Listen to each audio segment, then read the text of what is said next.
گا اس کا نام ہے حضور شیخ الہند۔ تمام چیزیں جب اکٹھا کی جائیں گی تب جو تہجد کی نماز بھی کبھی نہ چھوڑے اس کا نام ہے حضور شیخ الہند۔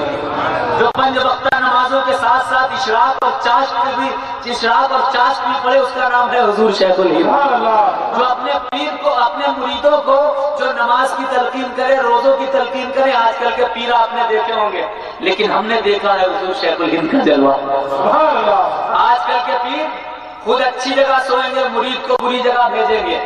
ماحول ہو گیا ہے، چاہے ہم ہو یا کوئی بھی ہو، لیکن دیکھا ہے عرس کا موقع ہے اور یہ لوگ جانتے بھی ہیں مکن پور شریف عرس کا موقع ہے، تمام مہمان آئے ہوئے ہیں، لاکھوں کی تعداد میں مکن پور شریف میں آئے ہوئے ہیں۔ میں کسی کام سے گیا، میں نے دیکھا کہ جس قدر بھی مریدین ہیں وہ سب اچھی اچھی چارپائیوں پر سو رہے ہیں اور ایک کمرے میں زمین میں حضور شیخ الہند آرام فرما رہے ہیں۔ سبحان اللہ۔